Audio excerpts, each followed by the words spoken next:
This is the education programme for supporters of FRFI. Its structure serves its purpose by establishing the need for organisation in order to meet the crisis of capitalism and fight for socialism.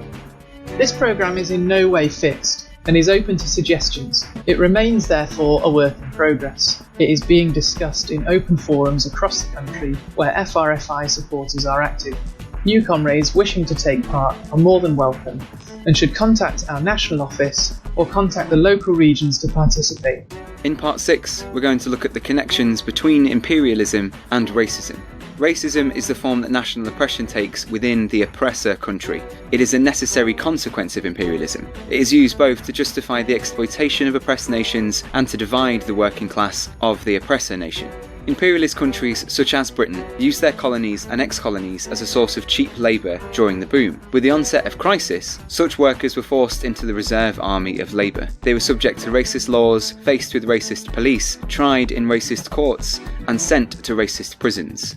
Today, no new movement can be built without addressing the issue of racism. It is a vital component of the struggle against imperialism. This first article, titled Racism and Poverty in Britain, was first published in FRFI issue 251 in June 2016. Some have seen the election of Sadiq Khan as the Mayor of London as a victory against racism. The Guardian claimed this election shows British Muslims they can succeed against the odds. The defeat of Zach Goldsmith's racist election campaign is welcome, but what does the election of London's first Muslim mayor mean to the majority of Muslims, ethnic communities and migrants in Britain? Tom Vickers reports. We are witnessing a rapid rise in state-driven racism, with thousands locked up in immigration detention, tens of thousands of deportations every year, routine workplace immigration raids, ID checks at London stations and ever more punitive surveillance and restrictions on access to services and state support for anyone suspected of being a migrant. On the 14th of May, the 2016 Immigration Act became law, further intensifying this attack. Black and minority ethnic BME people are twice as likely as white people to be stopped and searched by the police, and black people 4.2 more times likely to be stopped. BME groups are overrepresented at almost all stages of the criminal justice process, disproportionately targeted by the police, more likely to be imprisoned, and more likely to be imprisoned longer than white British people. The disproportionate numbers of black people in British prisons are higher relative to the general population than the United States. State racism and speeches by capitalist politicians drive popular racism. In 2013-14, 47,571 racist incidents were reported to the police in England and Wales, averaging 130 incidents per day, and many more go unreported because people have no confidence that the police will do anything.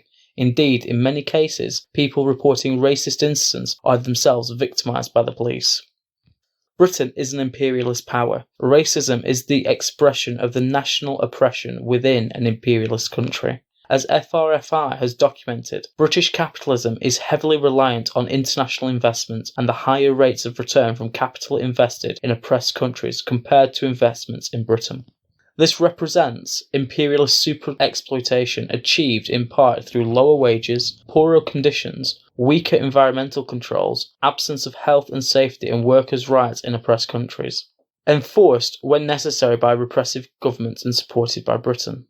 Tragedies like the Rana Plaza factory collapse in Bangladesh in 2013 exposed the dangerous conditions and poverty wages that enable profits to be made by imperialist multinationals like Primark.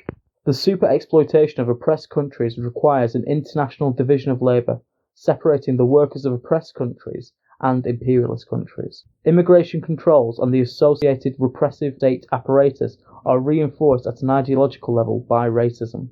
The vicious racism directed at Muslims is based on and used as a justification for Britain's imperialist interventions in the Middle East, while portrayals of African countries are inherently corrupt, cover up imperialist plunder of the continent, and are used to justify repeated interference.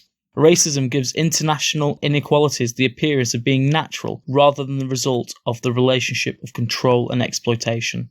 Migration from Britain's former colonies after the Second World War formed the main basis of today's BME population, and today more than 50% of people who identified themselves in the 2011 census as Indian, Pakistani, Bangladeshi, Black Caribbean or Black African were born in Britain.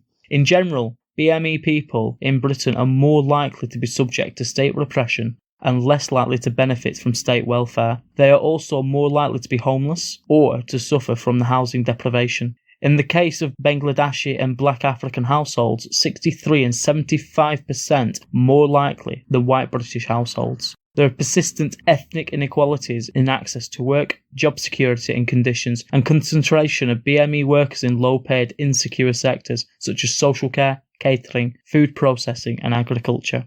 Since the 1980s, BME sections of the working class have become polarised. While the majority of BME people born in Britain remain concentrated in poorer sections of the working class, a numerically significant middle class has emerged. Sadiq Khan, the bus driver's son, who became a solicitor and then a career politician, epitomises this development.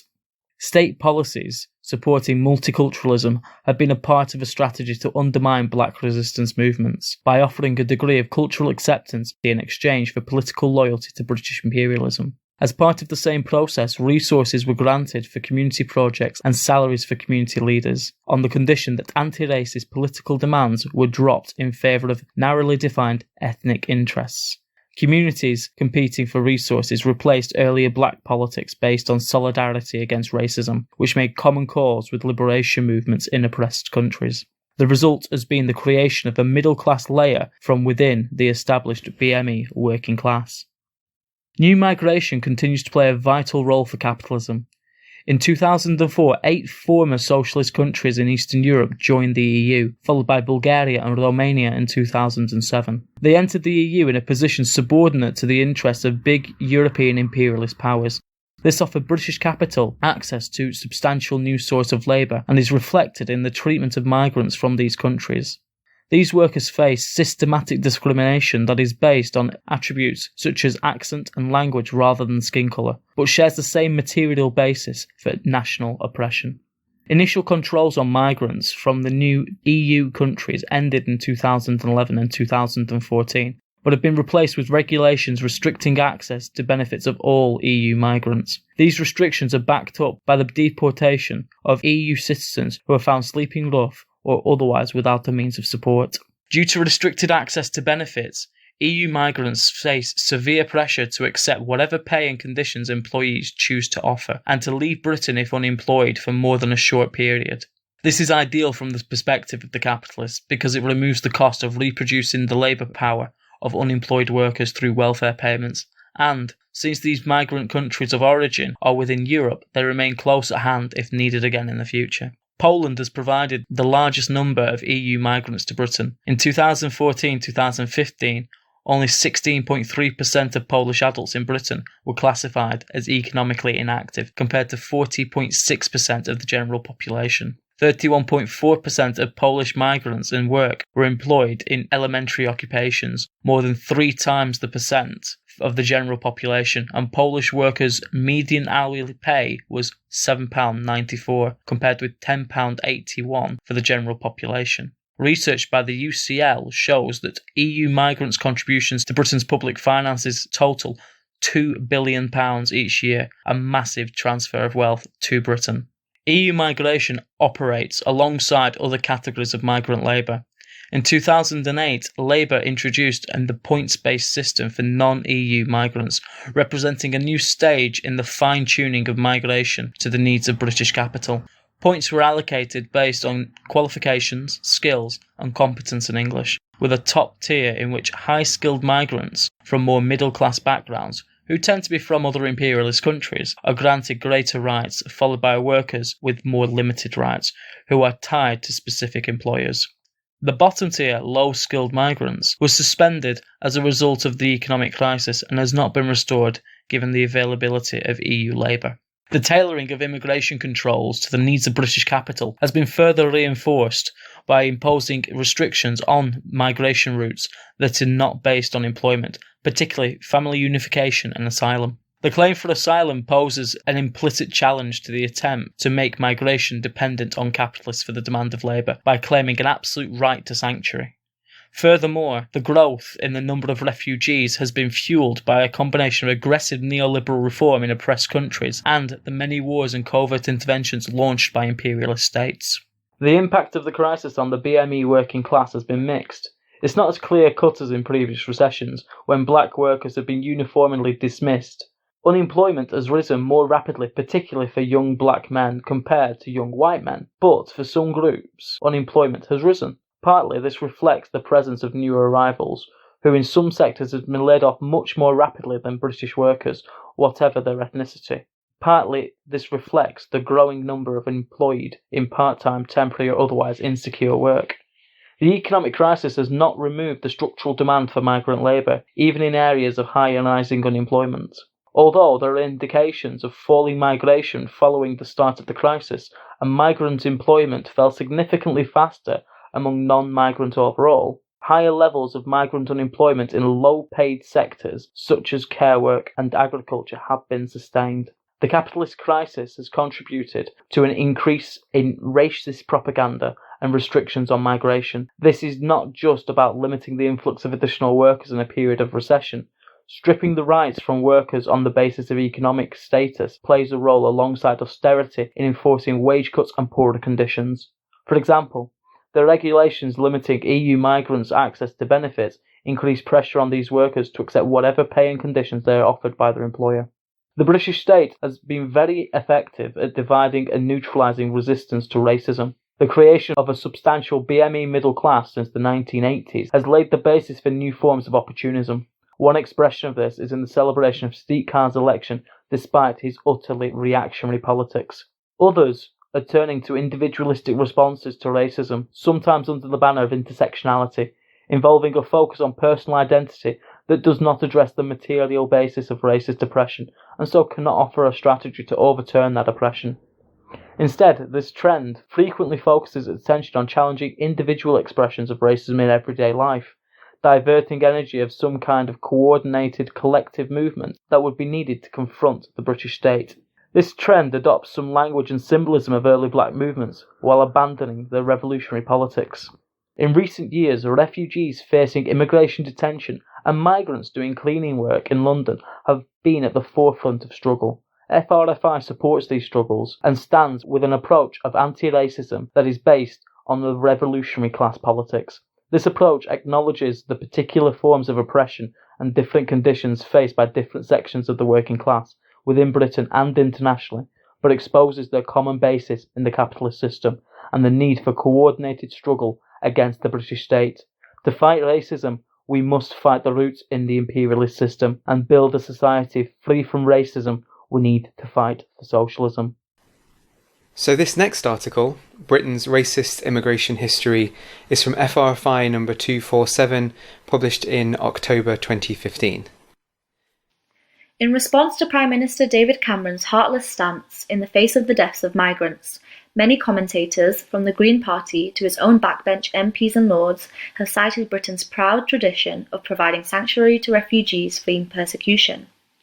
Nikki Jameson looks at the real history of Britain's immigration laws. Fleeing persecution, facing racism. Until the 20th century, there were no laws regulating immigration to Britain. The first British immigration law was the 1905 Aliens Act, which was specifically designed to limit the numbers of impoverished East European Jews fleeing pogroms who could seek sanctuary in Britain. The act was accompanied by a media campaign in which newspaper headlines railed against the threatened invasion of, quote, dirty, destitute, diseased, verminous, and criminal foreigners, end quote, from Manchester Evening Chronicle. Further Aliens Restrictions Act followed in 1914 and 1919, and in 1938 Britain introduced visa requirements for nationals of Germany or Austria. This directly reduced the possibility of seeking asylum for Jews fleeing Nazism. Bringing in workers. In the 1950s, Britain encouraged immigration from countries it had earlier colonised and plundered in the name of empire. Citizens of the Commonwealth were exempt from the controls then in force, and Caribbean and Asian workers were invited to Britain to do low-paid jobs. However, there was an almost immediate racist backlash, culminating in the introduction of the 1962 Commonwealth Immigrants Act. Trinidadian communist Claudia Jones, then editor of the West Indian Gazette in London, was among those who spoke out against the Act, saying it reflected the government's fear of the, quote, unity of coloured and white workers, end quote. The 1962 Act was followed by a further Commonwealth Immigrants Act in 1968, and then by the Immigration Act of 1971, which remains a cornerstone of all subsequent legislation. Building Fortress Europe. By the 1980s, the government had put in place a series of measures to regulate the immigration of, quote, Commonwealth citizens, end quote, including changing the status of their British passports in order to remove their right to settle here. It then turned its attention back to refugees fleeing war and conflict, introducing visa controls for those fleeing Sri Lanka in 1985 and Ghana, Nigeria, Pakistan, Bangladesh and India in 1986, in moves reminiscent of the earlier legislation to keep out persecuted Jews. The 1990s saw the introduction of a series of laws tightening restrictions on immigration further and further. Legislation in Britain echoed provision across Western Europe as, quote, Fortress Europe, end quote, was constructed and prepared to repel outsiders. Conservative Prime Minister John Major urged a strong perimeter fence around Europe. Quote, we must not be wide open to all comers simply because Paris, Rome or London seem more attractive than Bombay or Algiers. End quote. He urged Europeans to guard against a tidal wave of, quote, illegal immigrants, drug pushers, criminals and terrorists. End quote. Labour manages migration for capitalism. The Labour Party entered government in Britain in 1997 and, for the first 3 years, continued the previous Tory government's general stance of restricting and reducing all forms of immigration and, in particular, attacking economic migrants, accusing those making asylum claims of secretly coming here to find work and improve their living standards. However, in September 2000, Immigration Minister Barbara Roche announced a fundamental change to Labour's approach. In a speech entitled UK Migration in a Global Economy, delivered to a conference organised by the Institute of Public Policy Research and sponsored by the British Bankers Association, Roche set out the government's plans to introduce a class-based immigration policy to suit the needs of the capitalist market. The ground had been prepared for this for several months. On 19th June 2000, the day after 58 Chinese people died whilst being smuggled into Britain in a tomato lorry, The Guardian called for an, quote, immigration policy based on economic needs rather than foreign policy objectives or asylum sympathies, end quote. Its Home Affairs editor dismissed as of marginal importance the argument against depriving poor countries of skilled workers so they can service the rich nations, citing the global value of remittances sent to poor nations by workers and rich ones as $65 billion a year. Subsequently, in 2005, Labour Home Secretary Charles Clarke announced a 4-tier work permit scheme for workers from outside the EU. This scheme was always difficult to navigate, but almost as soon as it was introduced, it became subject to a panoply of changes, restrictions and alterations, which continue to proliferate today. At the same time, the Workers' Registration Scheme, which operated until 2011, was brought in to police migrants from the former socialist countries of Eastern Europe whose citizens now had freedom of movement within the EU.